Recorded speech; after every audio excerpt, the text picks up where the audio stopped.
Y bueno, pues vamos a seguir adelante con nuestra clase del Libro de los Espíritus. Hoy vamos a ver los ítems que dedica este primer capítulo, esta primera parte, a los atributos eh, de la divinidad. Y quiero hacer, antes de nada, una pequeñita, una pequeñita introducción, ¿no? Que venga a recoger todo lo que hemos hablado Rosa y yo en estos últimos días. Convenimos que el ser humano se halla delante de, de esta impotencia de comprender la esencia misma de la divinidad, es decir, de comprender lo que es Dios. Em, Solamente podemos formarnos una idea aproximada por medio de comparaciones pues muy imperfectas, ¿no? Em, Rosa nos trajo en el aula pasada algunos ejemplos, ¿no? La contemplación del universo, la contemplación de la naturaleza, la perfección de las leyes que gobiernan el mundo material, pueden servirnos, ¿no? De acercamiento, ¿no? Para poder comprender eh, de alguna manera esta cuestión de la divinidad, esta cuestión de lo que es Dios. Pero, como digo, son comparaciones todavía muy imperfectas que nos mantienen todavía muy alejados de la verdad, ¿no? De conocer esta esencia divina. Entonces, si es posible, o sea, si hay un problema que está fuera de las posibilidades del conocimiento humano, este es sin duda este tema de Dios, ¿no? No nos es posible probar la existencia de Dios, aunque bien es cierto que tampoco es posible probar su inexistencia. Sin embargo, es un tema que, como hemos visto cuando hemos ido estudiando a través de este viaje que hemos realizado por el Libro de los Espíritus, hemos visto, hemos intentado profundizar en el pensamiento religioso, en el pensamiento filosófico acerca de Dios, sí podemos determinar que es un tema metafísico por excelencia, ¿no? Y, y comprendimos también que Kant tenía razón cuando afirmaba que es imposible producir conocimiento sobre este tema que es Dios. A pesar de las dificultades, es necesario reconocer que la filosofía espírita que aparece en pleno siglo XIX propone, como hemos visto en este primer capítulo de las causas primeras, la existencia de una inteligencia suprema, de una causa primera de todas las cosas. Por lo tanto, vemos que Dios está presente, ¿no? En este estudio filosófico, en esta filosofía que es el espiritismo. Nos habla el espiritismo entonces de un agente causal, que sería Dios, una inteligencia suprema y una causalidad descendente, ¿no? Tal y como vamos a ir viendo. Allan Kardec, a pesar de reconocer las dificultades y reconocer la inferioridad de nuestras facultades como seres humanos para comprender la naturaleza íntima de Dios, hizo un ejercicio filosófico para poder imaginar las posibles cualidades indispensables que tendría el Ser Supremo. Entonces yo os invito a hacer este viaje, no solamente a través del Libro de los Espíritus, sino con la ayuda de León Denis y con la ayuda de Camille Flammarion. Camille Flammarion nos dice que el hombre tiene en su naturaleza una necesidad tan imperiosa de fijarse en una convicción, particularmente desde el punto de vista de la existencia de un ordenador del mundo y del destino de los seres, que, bueno, si no le satisface ninguna fe, necesita demostrarse que Dios no existe y busca el reposo de su alma en el ateísmo y la doctrina de la nada. Por tanto, la cuestión actual que nos atrae no es de saber cuál es la forma del creador, el carácter de la mediación, la influencia de la gracia, ni discutir el valor de los argumentos teológicos. La verdadera cuestión es saber si Dios existe o no existe. Pero debe de notarse que en general la negativa está sostenida por los experimentadores de la ciencia positiva, mientras que la afirmativa tiene por principales defensores hombres extraños al movimiento científico. La propuesta que trae para nosotros Camille Flammarion es la de creer o no creer, puesto que la existencia de Dios no puede demostrarse a día de hoy a través de la ciencia, se niega su existencia. ¿eh? Eh, Vamos a ver en este sentido algún, algún ejemplo. En el lado de la ciencia, Einstein nos dice que Dios no juega a los dados. Y la cosmología, por ejemplo, defiende como origen de todo el Big Bang, esa gran explosión inicial que habría sido un evento, posiblemente no, un evento aleatorio que dio lugar a todo lo que conocemos, que dio lugar a la materia que conforma nuestro universo físico. Y dio lugar también, por supuesto, a la vida, ¿no? Para la mayoría de los científicos son producto del azar estos eventos y no tienen un propósito principal, es decir, no hay una causa para ellos necesaria, ¿no? Y toda esta creación está destinada a la nada. Comte, que es un filósofo francés, eh, después de enumerar todas las razones por las que no cree, fijaros, ¿no?, en Dios, estamos aquí debatiendo esta cuestión de la creencia ahora, nos dice, ¿Dios existe? Dice Comte, ¿Dios existe? Se pregunta. Y él mismo responde, no sabemos, nunca lo sabremos. Nunca lo sabremos en cualquier caso en esta vida. Es por eso que surge la pregunta si de sí creer en Dios o no.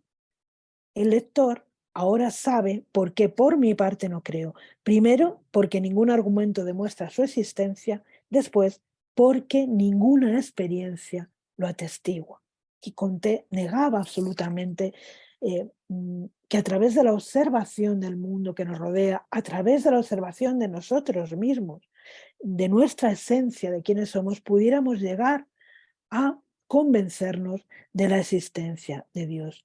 Kuhn, que es uno de estos pensadores, reflexiona también sobre la teoría científica, o la hipótesis mejor, la hipótesis, no teoría, del Big Bang, y cuestiona de la siguiente manera: si al principio solo existía una bola de fuego primordial, de muy pequeña extensión, pero de muy alta densidad y temperatura, inevitablemente surge la pregunta, ¿de dónde vino?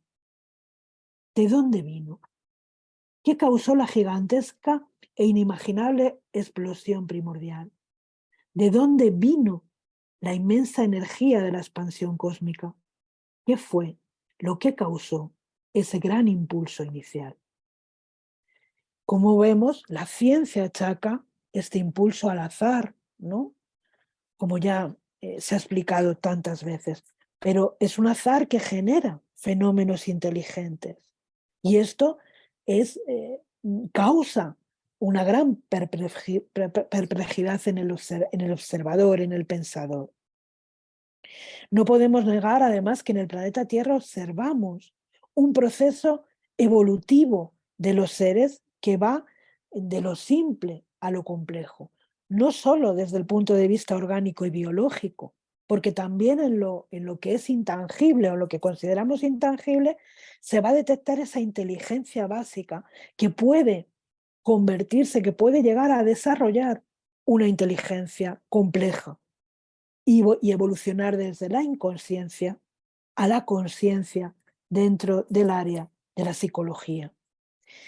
En la naturaleza hay leyes que generan armonía natural, que a su vez van a dar origen a la vida, satisfaciendo los propósitos, satisfaciendo las necesidades específicas de los diferentes seres.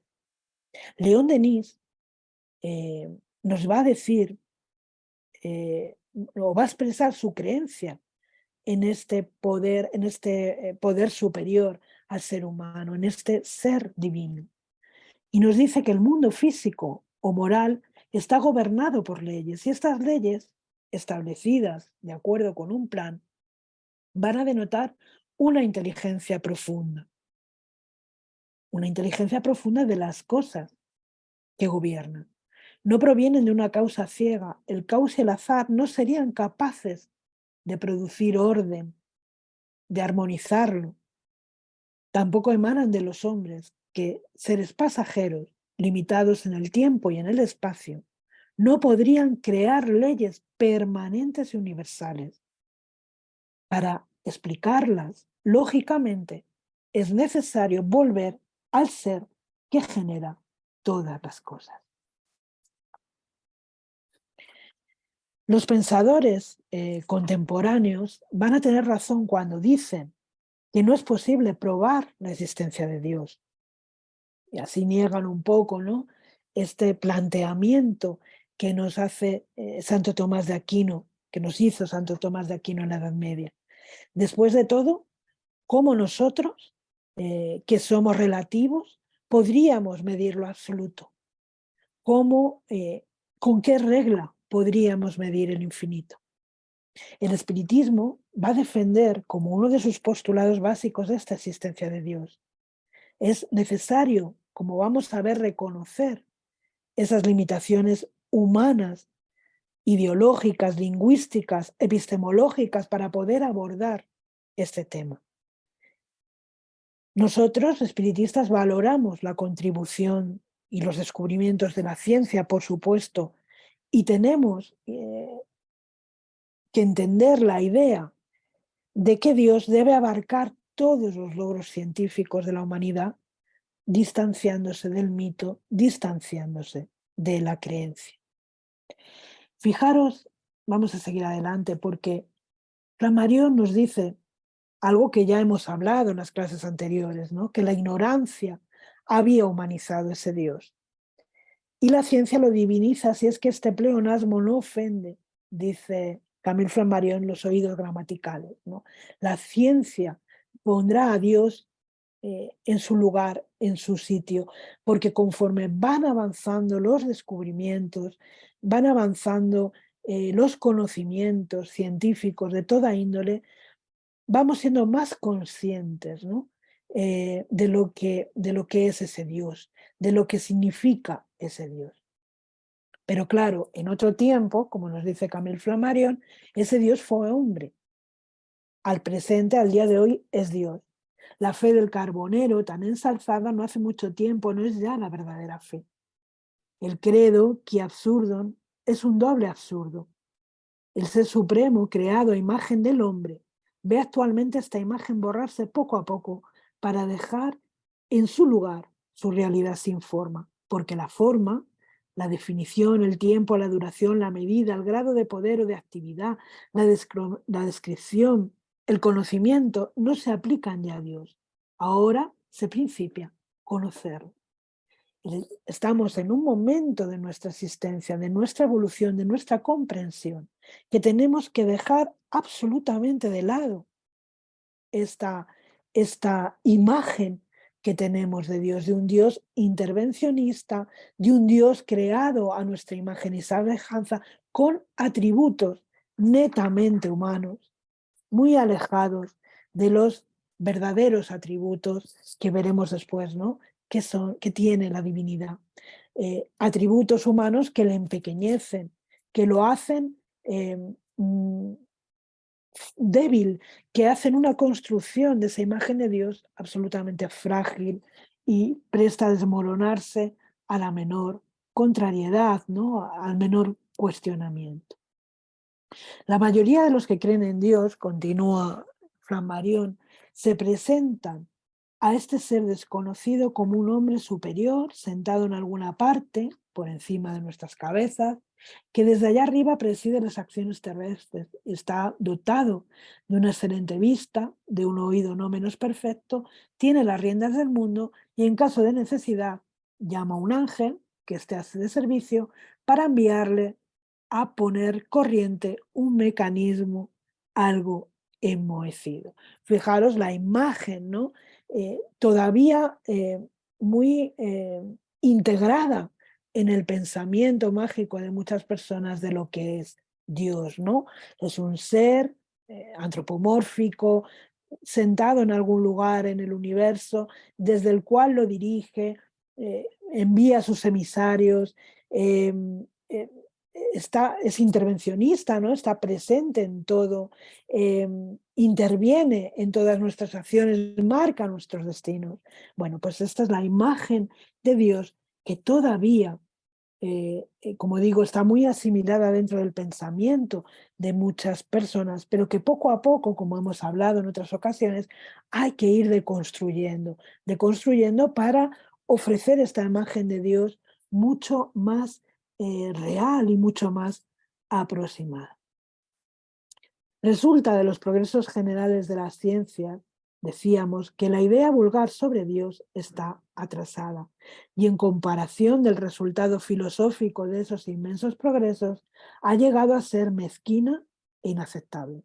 A medida que se desarrolla el conocimiento de la naturaleza, debe también desarrollarse la concepción de su autor. Son dos nociones paralelas que participan necesariamente de iguales movimientos. Es decir, de la misma manera que vamos desarrollando ese conocimiento de cuánto nos rodea, que vamos penetrando en las leyes que presiden, las leyes naturales que presiden nuestro mundo, las leyes que presiden la física, la química, la naturaleza, las leyes también espirituales, vamos desterrando al mismo tiempo esa noción de Dios que queda tan anticuada. Así, dice Flamín Camarión, como no hay nada de absoluto en nuestro conocimiento de la creación, de la misma manera no lo hay en nuestra idea sobre el Creador. Y la ciencia, lejos de rebajar la idea antigua de la existencia de Dios, la desarrolla y la hace cada vez menos indigna de la majestad que representa. Así, es que Allan Kardec va en este capítulo penetrando en ese conocimiento al respecto de Dios. Y en la pregunta número 10 del libro de los Espíritus, Kardec, preocupado por esta incapacidad nuestra de hacernos una idea de qué es Dios, pregunta a los espíritus, ¿el hombre puede comprender la naturaleza íntima de Dios? Y los espíritus le dicen no, le falta un sentido para ello. Nosotros todavía carecemos de ese sentido que nos acerque por nuestra inferioridad, que nos acerque a comprender la naturaleza íntima de Dios. Pero vamos a ver cómo evoluciona esta idea en el pensamiento de Kardec y en las respuestas de los espíritus. Porque Camille Flammarion trae otro comentario. La historia de la idea de Dios entre los hombres nos muestra que esta idea fue relativa al estado intelectual de las naciones, al estado intelectual de sus legisladores, a los movimientos de la propia civilización, a la poesía de los climas, a la raza de los habitantes, a la fecha de los tiempos en que van a florecer los diferentes pueblos, a los progresos del espíritu humano. Y descendiendo por el curso de las edades, asistimos sucesivamente a las decadencias y tergiversaciones de esta idea innata, ¿no? Nos dicen los espíritus, imperecedera, que unas veces brillante y otras eclipsada, puede no obstante ser siempre discernida en la historia de la humanidad. Y observemos que esta idea relativa difiere del solo absoluto, sin el cual se puede en adelante concebir la persona divina. Y León Denis nos trae también en esta cuestión de penetrar en esa naturaleza íntima de Dios que para la cual todavía nos dicen los espíritus que nos falta un sentido, una aclaración también muy importante. Mas el lenguaje humano es impotente para expresar la idea del ser infinito. Cuando nos servimos de nombres y de términos, limitamos lo que es sin límite. Todas las definiciones son insuficientes y en cierta medida inducen al error. No solamente no podemos explicar qué es Dios, sino que no lo comprendemos. De ahí nace nuestra incapacidad, de ahí nace esa impotencia que tenemos. Y fijaros, se alinea con el pensamiento de Kant cuando dice que no podemos explicar a Dios y que todas nuestras suposiciones, todas nuestras definiciones, todo aquello de cuanto podamos servirnos para intentar comprender o acercarnos a comprender la esencia divina, nos va a inducir a error. Muy interesante este pensamiento que nos trae León Denis. ¿Será algún día dado al hombre comprender el misterio de la divinidad? Pregunta Allan Kardec en la pregunta número 11. Dice, cuando su espíritu ya no esté oscurecido por la materia y por su perfección se haya acercado a la divinidad, entonces la verá y la comprenderá. Desprendemos de esta respuesta ofrecida por los espíritus superiores que en la medida que vamos despojándonos de nuestro primitivismo, de nuestra materialidad, en la medida que vamos poco a poco evolucionando, poco a poco creciendo moralmente, nos iremos acercando un poco más a esa comprensión, ¿no?, de lo que es la divinidad. La verá, dice, una vez que nos hayamos despojado en el curso de los siglos, una vez que nos hayamos despojado de todas estas imperfecciones, en la medida que hayamos conseguido forjar ese ángel, ¿no?, ese arcángel al que somos todos nosotros en potencia, podremos ver y podremos comprender a Dios, al menos en gran medida, ¿no? Al menos en gran medida. Porque nos dicen los espíritus que debido a la inferioridad de nuestras facultades no podemos comprender esa naturaleza íntima. En la infancia de la humanidad suele confundirlo con la criatura, cuyas imperfecciones lo atribuye. Vemos aquí, ¿no?, el complemento que nos hacían Camille Flammarion, que nos hacía también León Denis en en este, en este aspecto, ¿no? En esa infancia de la humanidad, en esa infancia eh, por la que todavía, bajo mi punto de vista, estamos atravesando, confundimos eh, a Dios, confundimos la idea de Dios, confundimos la imagen de Dios con nuestras propias imperfecciones. Pero a medida que el sentido moral se desarrolla en él, su pensamiento penetra mejor en el fondo de las cosas y se forma una idea de Dios más justa y más conforme a la sana razón, aunque, fijaros qué importante, aunque siempre incompleta. Es decir, nunca, nunca llegaremos a comprender, a alcanzar a comprender qué es Dios. En la pregunta 113 del Libro de los Espíritus nos adelantamos unos pocos capítulos. Vamos a ver, hablando precisamente de la escala espírita, cómo cuando lleguemos a ese grado de perfeccionamiento en el que ya hayamos recorrido todos los grados de la escala, cuando ya nos hayamos despojado de todas las impurezas materiales, cuando hayamos nosotros alcanzado toda la suma de la perfección de las que somos capaces y que ya no tengamos que sufrir pruebas ni expiaciones, ¿eh?, es que podremos vivir en la eternidad, eternamente en el seno de Dios, ¿no? Cuando ya no necesitemos estos cuerpos perecederos, cuando ya no nos encontremos sujetos a la reencarnación, haremos ese tránsito a través de la eternidad de la vida en el seno de Dios, comprendiendo a Dios. Y volvemos a Flammarion, que nos dice que ese Dios no es un ser humano, no es un personaje real, eh, ya no es eso lo que vamos a encontrar en la cima de la creación. Nuestras ideas más elevadas de jerarquía, de soberanía, de cetros y trono, han perdido toda facultad de comparación. Nuestros sentimientos más elevados de santidad, de grandeza, de poder, de bondad, de justicia, van a caer estériles al pie del ser desconocido. Cuando pronunciamos la palabra infinito, hablamos de un atributo del cual ignoramos completamente su carácter. La suma entera de nuestros pensamientos no pesa un óvulo frente o ante lo absoluto. Fijaros qué importante, ni siquiera nuestros sentimientos más elevados o los que nosotros podemos concebir como más elevados, esos atributos como son la bondad, la justicia, son aún suficientes para entender, comprender que es Dios, porque ni siquiera podemos explicar lo que es infinito.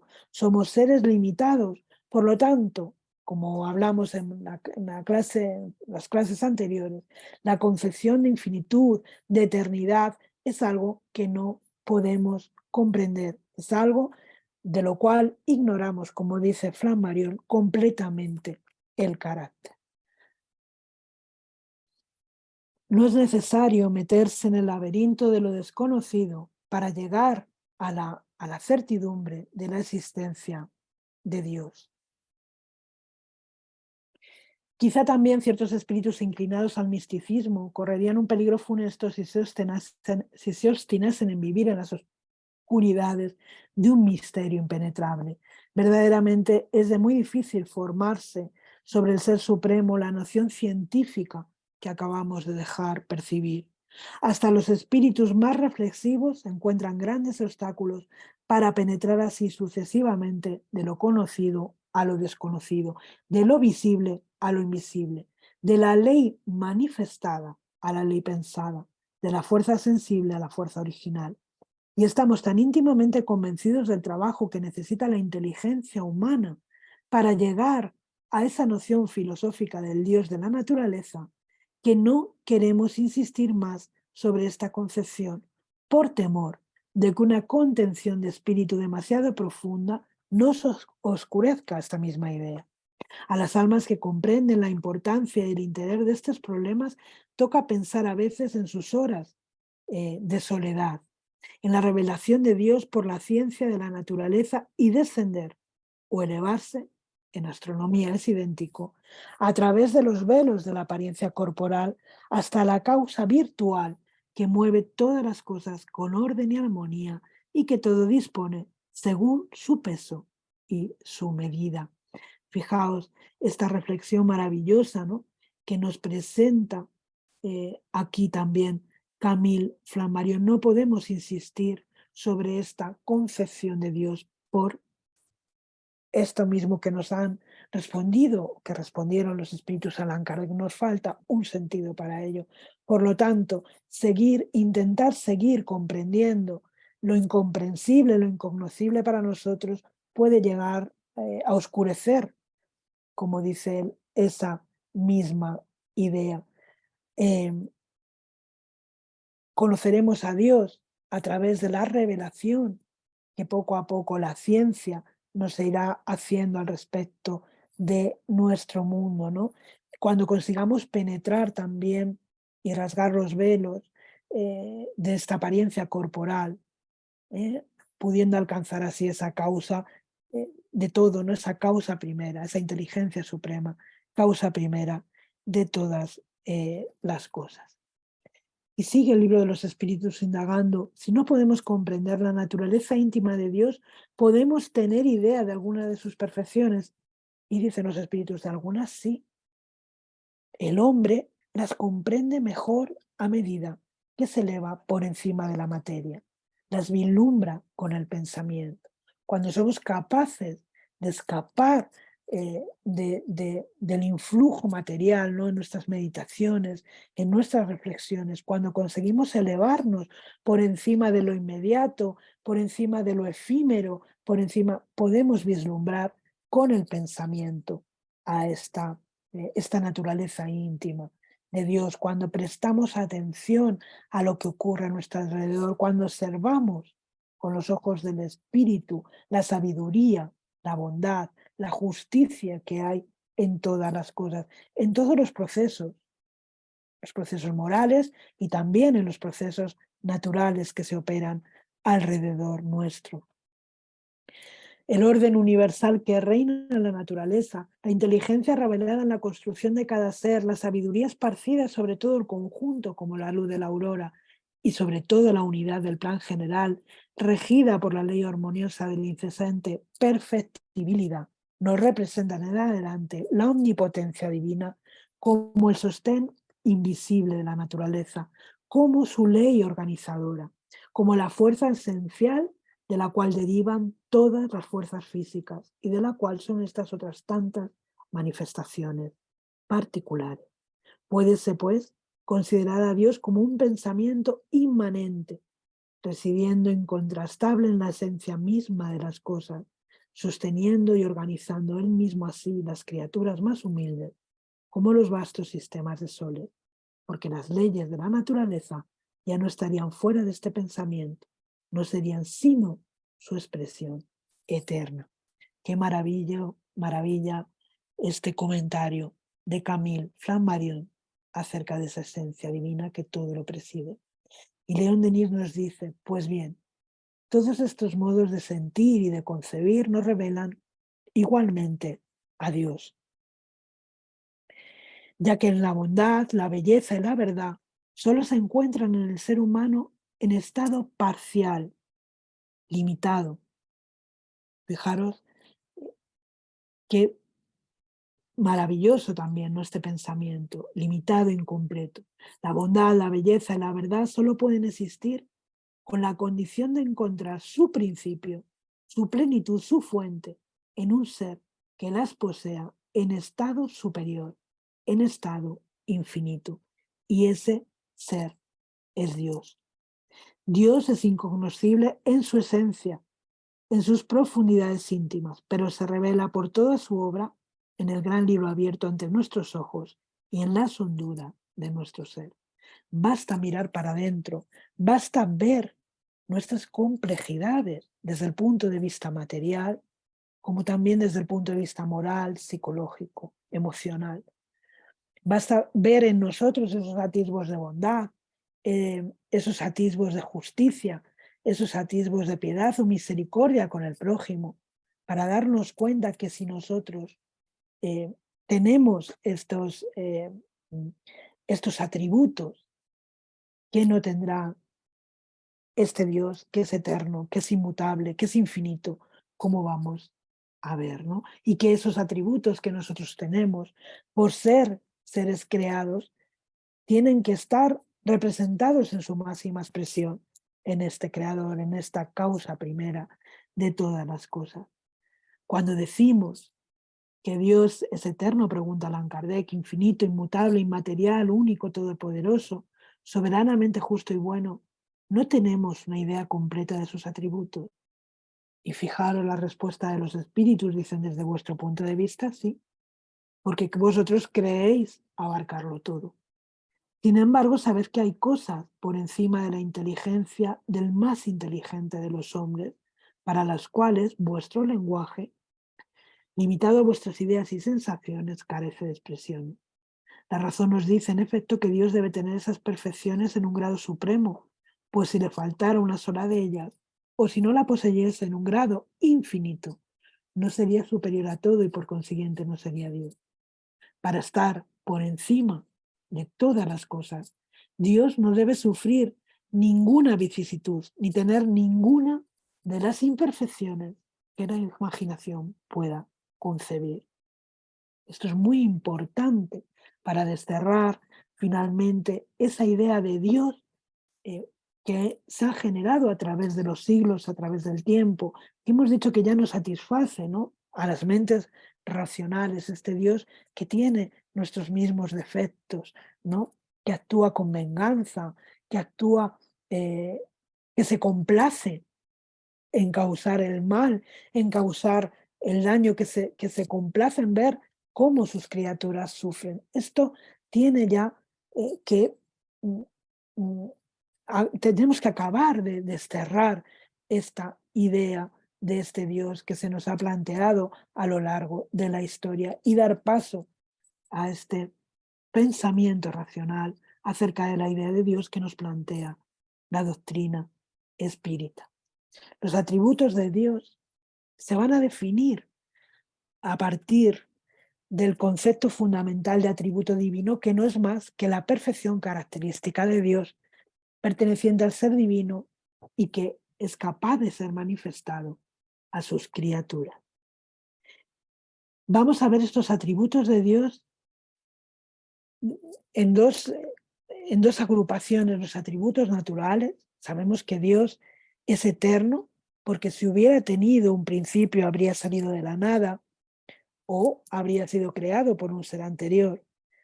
Así de grado en grado, como ya hicieron los filósofos en la antigüedad, nos remontamos a lo infinito, nos remontamos a la eternidad.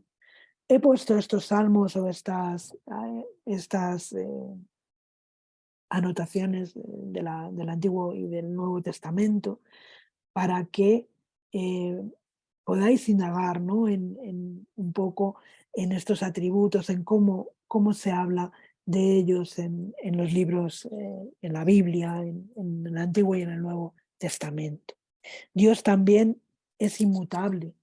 Dios es inmutable, ¿no? Porque si estuviera sujeto a cambios, a mutaciones, las leyes que rigen el universo no tendrían estabilidad.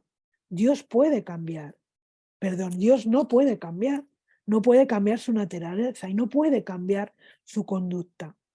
Todo lo que cambia es porque pierde algo que tenía o adquiere algo que no tenía. El continuo cambio que se observa en los seres creados es producto de la asimilación y la desasimilación, tanto en lo material como en lo moral. Toda la dinámica del universo es un continuo hacerse y deshacerse. Ahora bien, Dios es el puro ser sin límites ni composición.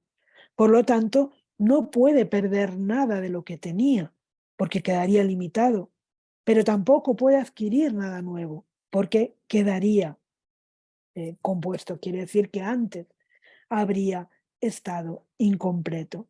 En cuanto a la cuestión de la eternidad, tenemos que decir que la eternidad y el tiempo se relacionan mutuamente según sus características respectivas. Por eso, la eternidad, en la eternidad coexisten todos los tiempos simultáneamente y sucesivamente, puesto que un tiempo toda la vez ya no sería tiempo. Coexisten todas las edades, coexisten todos los tiempos que podamos imaginar, aún con nuestras incapacidades. Así se explica que Dios, teniéndolo todo presente, pueda, teniéndolo todo presente, pueda distinguir lo pasado como pasado y lo futuro como futuro.